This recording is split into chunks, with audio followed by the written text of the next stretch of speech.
It was a cold morning in Washington, D.C., the kind that felt like it had the potential to change the course of history. The political atmosphere was charged, tense, and the air was thick with anticipation. President Donald Trump had always been known for his unorthodox approach to politics, but this latest move, his genius tariff strategy, was unlike anything anyone had ever expected. The White House had been buzzing for weeks, with advisors, economic experts, and strategists meeting behind closed doors to map out a plan. Canada, America's largest trading partner, had been getting away with unfair trade practices for far too long, according to Trump. Tariffs had already been imposed on certain imports, but the president was about to take it a step further, far beyond the usual back and forth that characterized American-Canadian relations. On this fateful morning, Trump stood before a podium in the Oval Office. His usual confident grin spread across his face as he prepared to announce the new tariff strategy. The press corps had gathered, eager for a glimpse of what the president had up his sleeve. "Ladies and gentlemen," he began, his voice as commanding as ever, "we've been taken advantage of for far too long. Our trade deficit with Canada is massive, and they've been playing the game at our expense. But no more. This new strategy will change everything." The reporters looked at each other in confusion. What was he talking about? Was this just another one of his standard rants, or was something truly monumental about to unfold? "As of today," Trump continued, "we are rolling out a series of tariffs that will hit Canada harder than anything they've ever seen before. We're talking about a multi-billion-dollar hit that will make them reconsider every single trade deal we've made." The room fell silent. Some of the reporters shifted uncomfortably in their seats. No one had seen this coming. Trump's tariff plan wasn't just a simple tax on imports, it was a carefully crafted strategy designed to destabilize Canada's economy. By targeting key sectors, automobiles, lumber, and dairy, Trump had calculated exactly how to create chaos without triggering a full-scale trade war. "This isn't just about economics," Trump said with a smirk. "It's about getting respect. Canada will learn what happens when they push the United States around. And trust me, they won't be able to recover from this." The world was about to witness something they never expected, Trump, once again, outsmarting the very people who thought they could challenge him. The Canadian government, along with their business leaders, would soon realize that the tariff war they had always thought they could win was going to be anything but easy. Trump wasn't just playing the game, he was changing the rules completely. The news hit Canada like a thunderclap. By the time the Canadian Prime Minister, Justin Trudeau, had received word about the new tariffs, the situation had already started to unravel. The markets were in a frenzy, with the Canadian dollar plunging as investors scrambled to make sense of the sudden shift in trade dynamics. Within hours, Canada's economic leaders were in crisis mode. Trudeau quickly called an emergency meeting with his cabinet. The weight of the situation was clear, the U.S. had just thrown down a gauntlet they couldn't ignore, but it also felt like they were standing on the edge of a cliff, with nowhere to go. "We need a response," Trudeau said, his voice calm but laced with urgency. "This is no longer just about trade, it's about our entire economy."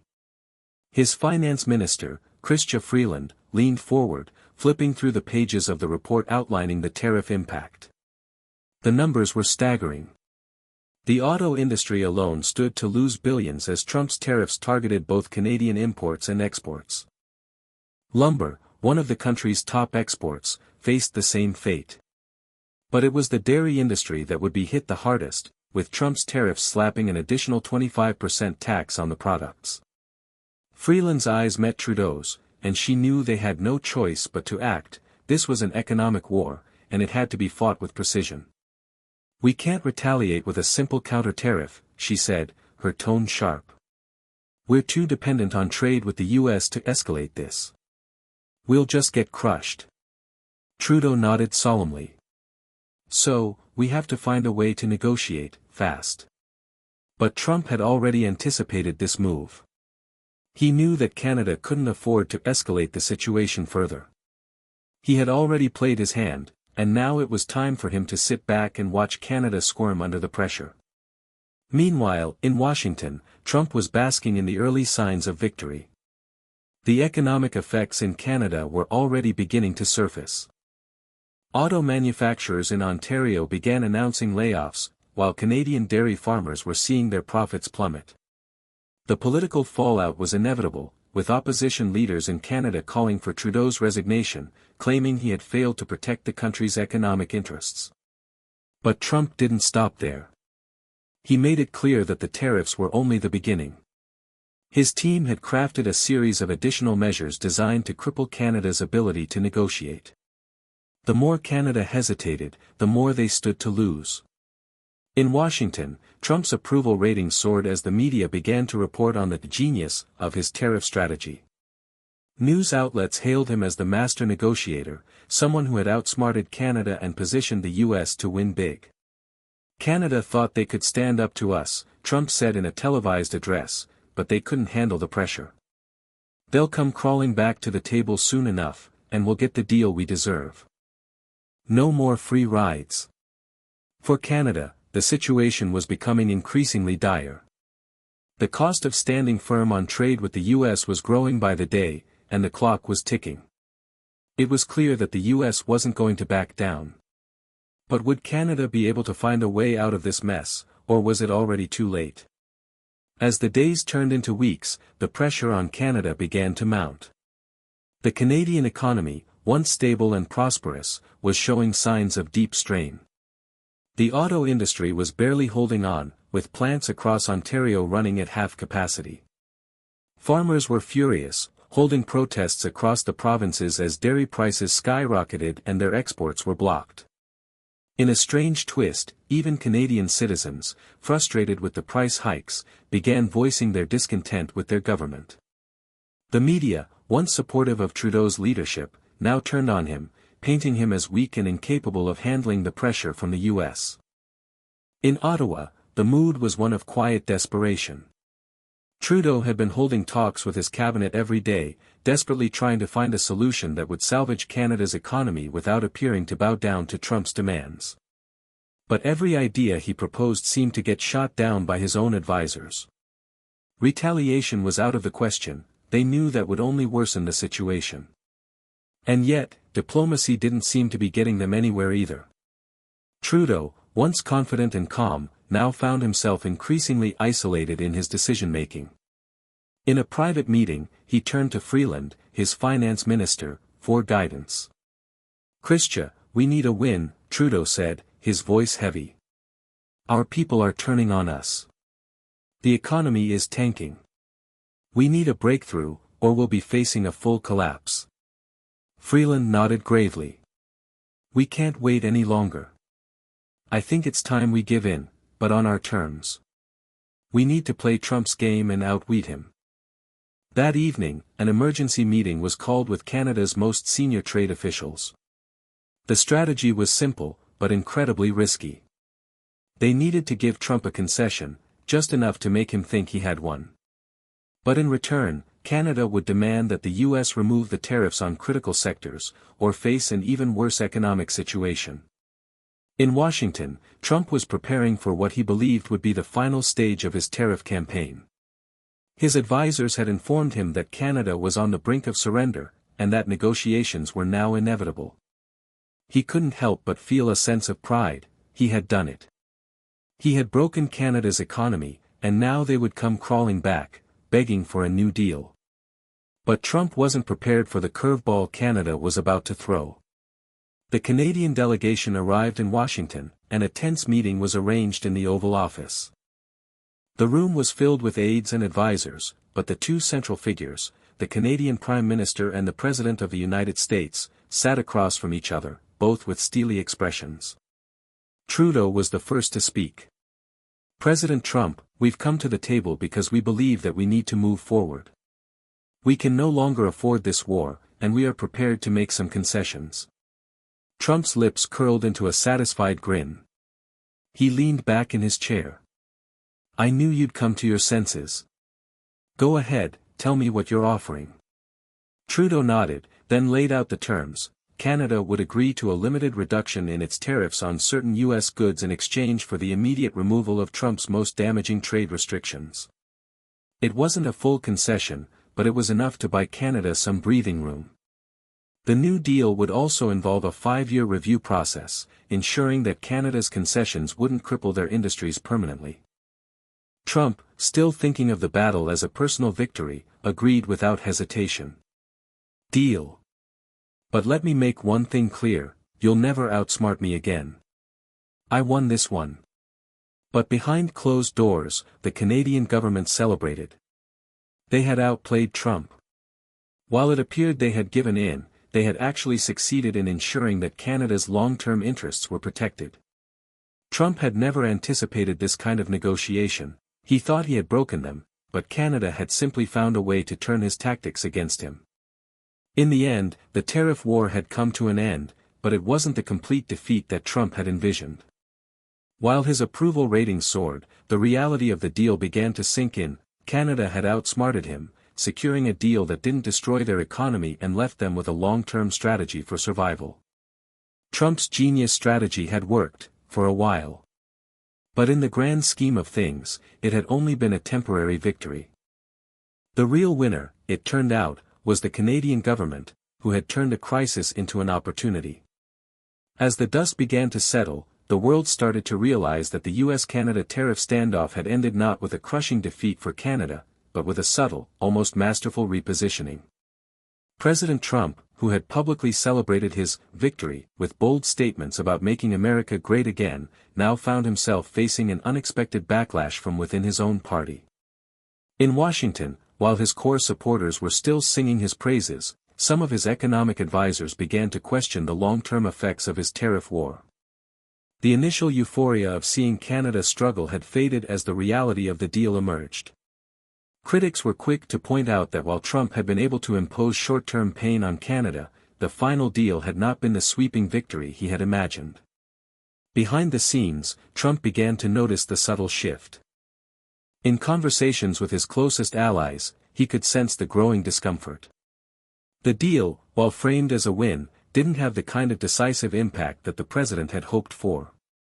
"You've got to admit, Mr. President, they played us," one of his economic advisors said during a closed-door meeting. "They gave us just enough to make it seem like we won, but in the end, they preserved their economy and turned the tables. They've got a 5-year plan, and we've got nothing." Trump was silent for a moment, his fingers drumming on the arm of his chair. It was hard to swallow. He had prided himself on his ability to outsmart adversaries, and yet in this case, the Canadians had done just that. The tariffs, which had been his genius plan, had only delivered a temporary advantage.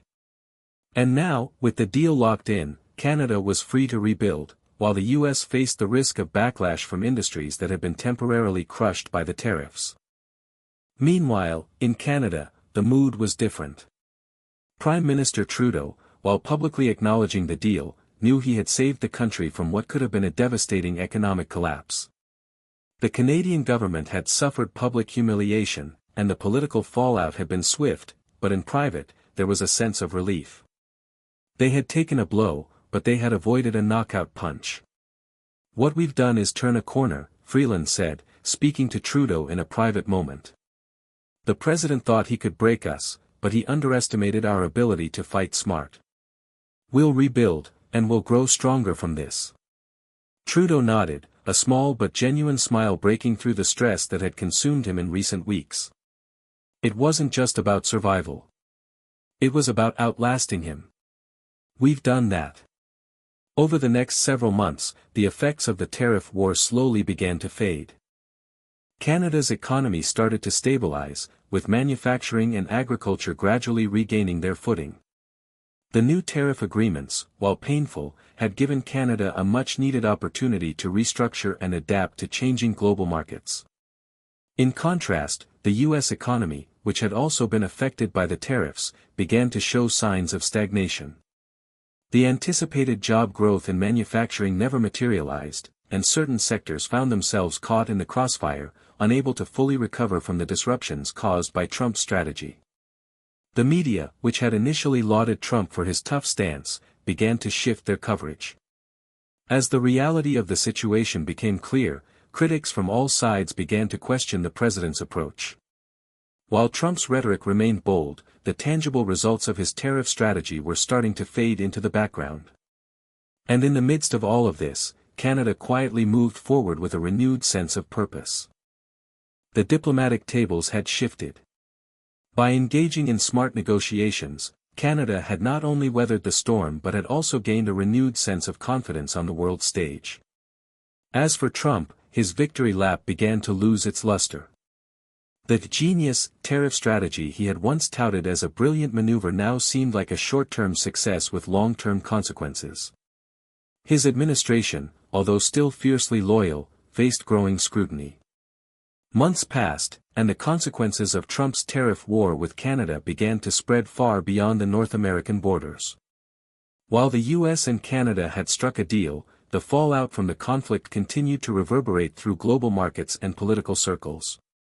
Trump's hard-hitting approach had succeeded in disrupting trade, but the long-term costs of this victory began to outweigh the short-term gains. In Washington, the political landscape had started to shift. The once unshakable confidence in Trump's economic genius was now being questioned by both Democrats and Republicans alike. Even within his inner circle, cracks were beginning to form. As the president's approval ratings began to dip, Republican lawmakers, many of whom had originally supported his aggressive trade policies, began to distance themselves. The growing unease was palpable as the economic recovery stalled, particularly in industries that had been hard hit by the tariffs. Behind closed doors, there was increasing chatter among Trump's closest allies about whether the strategy had been a mistake. The initial fervor surrounding his triumph was slowly replaced by regret, as the cost of the tariffs had begun to take its toll on U.S. businesses, particularly those in manufacturing and agriculture. Reports were surfacing that U.S. farmers had suffered greatly from retaliatory measures, with several struggling to stay afloat. Mr. President, one of his advisors said during a tense meeting in the Oval Office, "We need to face the reality that this tariff strategy has caused more harm than good. We thought we could crush Canada, but we've hurt ourselves in the process. The economic effects are beginning to pile up, and the longer this goes on, the harder it will be to recover." Trump listened, but he wasn't ready to concede. His pride, as always, remained a central force in his decision-making. He brushed off the concerns, maintaining that the ultimate goal was to reset trade relations and bring back American jobs. But even he could feel the pressure mounting. Meanwhile, in Canada, the government's carefully calculated response to the tariffs had positioned them in a surprisingly favorable light. While the immediate pain was still being felt, the Canadian economy had begun to rebound with remarkable resilience. Trudeau's political fortunes, which had been in jeopardy during the heat of the crisis, were now on the rise. His ability to weather the storm, alongside the success of the trade agreement, bolstered his reputation both at home and internationally. Trudeau's team worked quickly to capitalize on the situation. Canada's economy, while still grappling with some of the impacts of the tariffs, was now more diversified and agile. The restructuring efforts were beginning to pay off, and Canada had managed to attract new trade partnerships from countries that had been hesitant to engage while the U.S. was engaged in a tariff battle. This gave Canada a unique opportunity to redefine its place on the global stage, positioning itself as a key player in international trade, especially with emerging markets in Asia and Europe. In Washington, however, the picture was less rosy. While Trump's base remained loyal, the voices of discontent were louder than ever.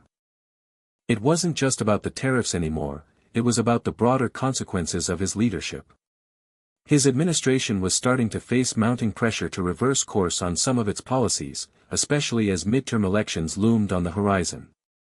Trump's relationship with Canada, once seen as a political chess match he had clearly won, had shifted dramatically. The deal, which he had thought would be a resounding victory for the U.S., now seemed like a diplomatic misstep. The political capital he had hoped to gain from the tariff war had evaporated, leaving him with a deal that didn't deliver the kind of success he had expected. Back in Canada, Trudeau's government began to push forward with new trade initiatives and long-term plans for economic growth. While Canada had taken a hard hit in the short term, the success of their negotiation with Trump was a defining moment in the country's political history. The Canadian people, once disillusioned by the uncertainty, began to rally behind their leaders, recognizing their resilience in the face of adversity. As the world watched, it became clear that Trump's genius strategy had not only failed to crush Canada but had also backfired, creating a ripple effect that would alter the course of US-Canada relations for years to come.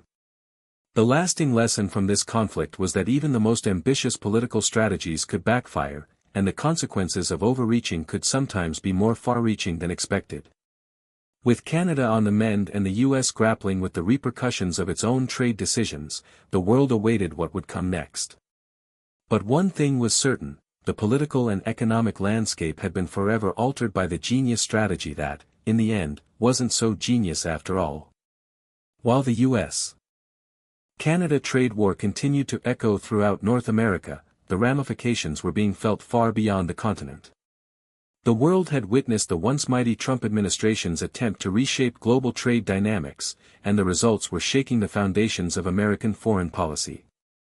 In Europe, leaders were closely monitoring the situation, recognizing that the US might not be the force it once was in global economic affairs. Trump's approach, which had been effective in some respects, pushing allies to renegotiate trade deals, had faltered on the international stage. Canada's deft navigation of the tariff war had set a new precedent. The world saw how a smaller nation, under intense pressure, could negotiate and outmaneuver even the most powerful economic force on Earth. The European Union, once wary of Trump's isolationist policies, began moving forward with their own trade initiatives, signaling a shift away from reliance on the US. In meetings with Asian and African leaders, the EU outlined plans to strengthen its economic influence in global markets, positioning itself as a more reliable partner. "We have watched the US crumble under its own weight," said Ursula von der Leyen, the president of the European Commission. "What happened between Canada and the US was a clear signal that we must chart our own course, with our own values and priorities, free from the whims of a single nation's leadership." With Trump's trade policies faltering, many countries began seeking new alliances, moving away from dependence on the US and towards more balanced, multilateral agreements. The failure to decisively dominate Canada had emboldened other nations to question America's ability to lead in the global marketplace. In Asia, China, who had been watching the US-Canada standoff with a mixture of curiosity and caution, began to accelerate its own trade efforts. The Chinese government, which had long held a grudge against Trump's tariffs, saw the US as vulnerable.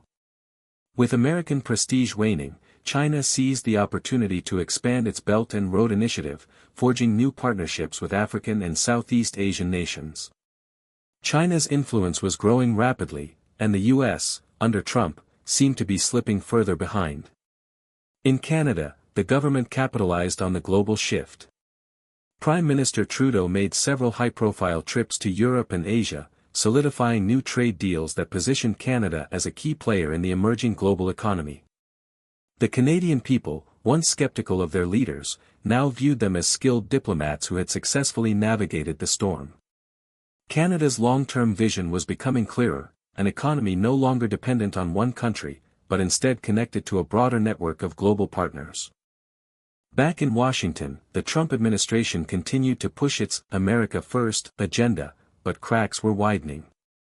The short-term populist victories that had once won over his base were starting to lose their appeal as global economic realities took center stage.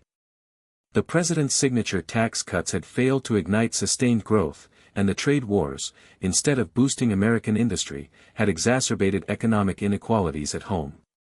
Meanwhile, in Canada, Trudeau was not only managing the fallout from the tariffs but also positioning the country as an alternative economic hub.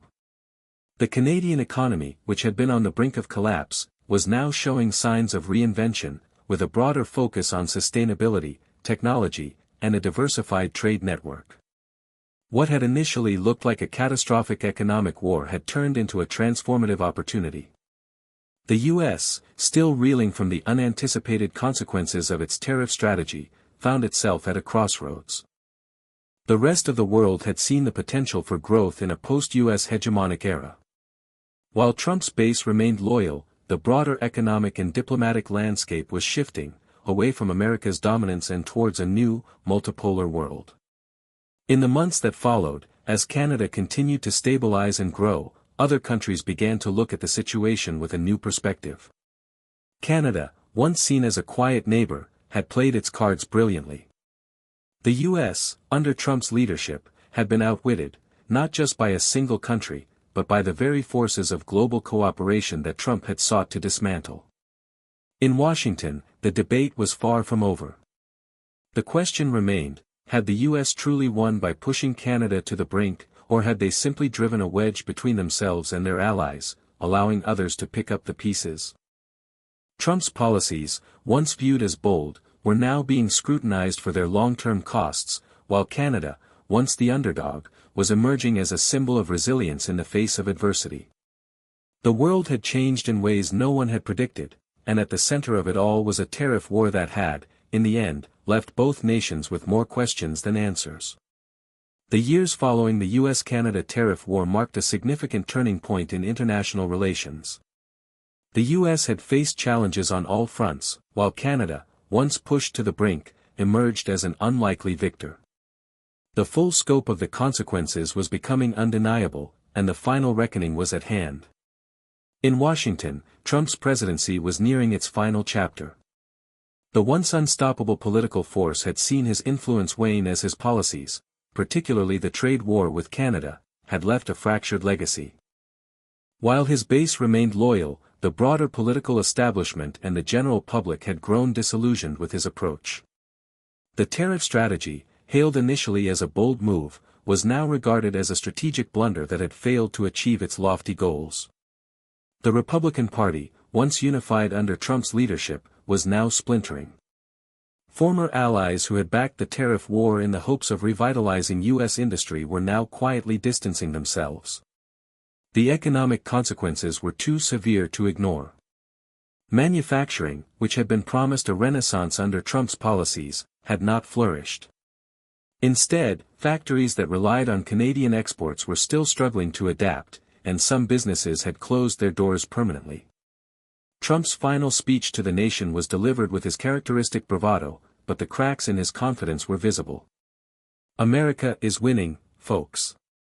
We've done more than anyone thought we could, but there's still work to be done. Sometimes things get tough, nobody said it would be easy. But I promise you, America is stronger than ever. But his words no longer carried the same weight.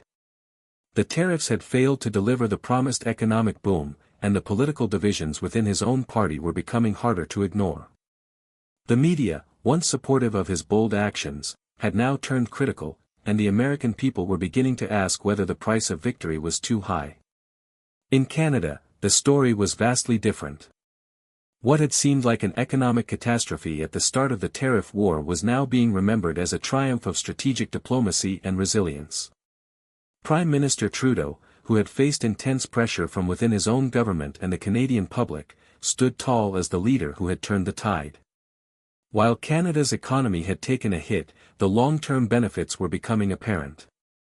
The restructuring efforts that had begun in the aftermath of the tariffs had paid off. Canada's economy was no longer tethered to one country. New trade deals had been signed with countries in Europe, Asia, and Latin America. Canadian businesses were thriving, bolstered by a newfound diversification of their trading partners. The 5-year review clause in the tariff agreement had allowed Canada to adjust its strategies without suffering irreparable damage. More importantly, Canada had reclaimed its place as a global player, no longer content to simply ride on the coattails of the U.S., but instead charting its own course on the world stage.